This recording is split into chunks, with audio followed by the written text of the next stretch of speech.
The first track is my least favorite, probably one of my least from Tony. It's too repetitive. The entire song is basically done in 10 seconds. I do like the lyrics a bit though. But then we instantly get better with walls of sound, very calm and slow, but with nice changes. This song even has two versions, but I prefer the main album one because I like the sound of the keyboard more. I like Hold On My Heart by Genesis and similar songs. They are not the main attraction for me, but they are good tracks that I like to listen from time to time. And I feel like this song does that for this album. Once I'm trapped in the chords, I can't stop. Only 17 is excellent. It has like 4 versions, including the instrumental. It's one of those tracks meant for the nightclub setting, yet it works for me in many ways. As an epic keyboard piece also. The song has the changes that I want to hear from a Tony Banks song, but the setting makes it a standout track. I think that Genesis fans that like Tony Banks songs and changes should give this one a try. It's a unique, very cool song. The Serpent Said was a song that I ignored for a bit, but then I started coming back to it. I really like the change that happens, very satisfying. It motivates me to play my keyboard. The way it goes back into the beginning after a solo is also great, and the lyrics makes you question morality. Never Let Me Know feels like another ballad that makes you wait, but after the time it takes to listen to a typical pop song, this one transforms into something else. It goes all over the place. Not only good keyboard changes, but overall a fun section for all the instruments.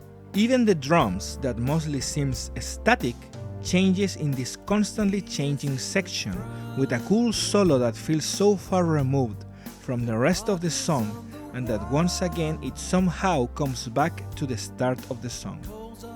Charity Balls is another song that I ignored for way too long, probably because it didn't move me as much as the others.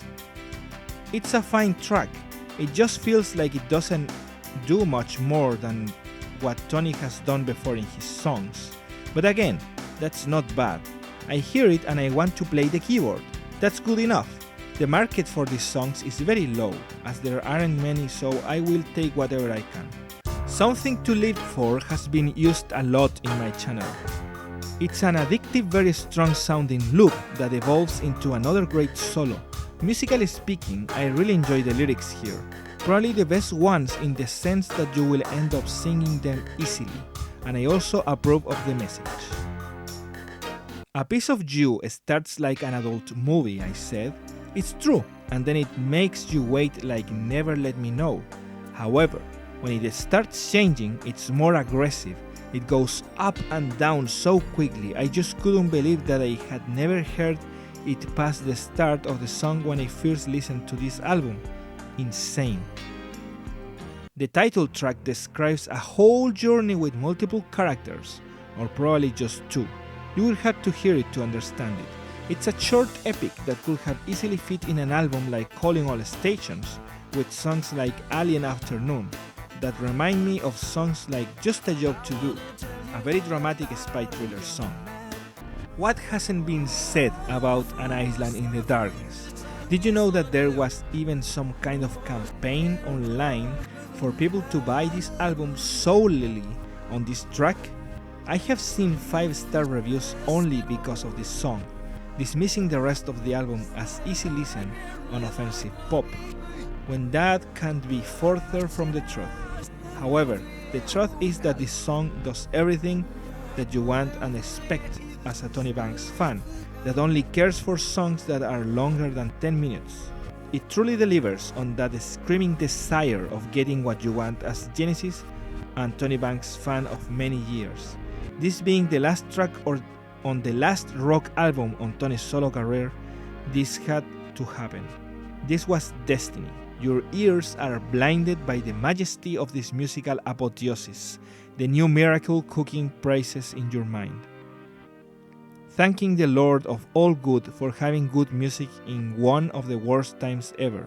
The last bastion of an era long gone, for a fan that has been longing, searching for that moment in time when everything felt good. Well, Guess what? That was like half a century ago, and this album, it's almost as old as me. Yet this dream will last forever, as the song said.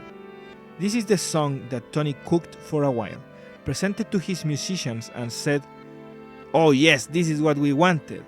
And while this album sadly didn't do a dent of success to warrant a follow-up, almost making Tony quit music forever, for the people that know, success wouldn't describe this song, or album for that matter. This album is a triumph, a victory, a musical feast from a keyboard beast that seemingly can't resist building perfection, while others tend to feel a list. This is it. If you have musical thirst, go ahead and don't resist, for this album is ready to assist. I'm sorry if I insist, but can't you listen to the last track at least? Filled with passion, multiple sections, whimsical, magical, mysterious. Once it hooks you, it keeps you and transports you into its world. For 17.5 minutes, it holds you, and when it ends, it stays. And for the ones that waited almost 20 years for a long Tony Banks solo epic, more than worth it. It's an island in the darkness. Let its name be heard as one of prog's finest. Thank you for watching.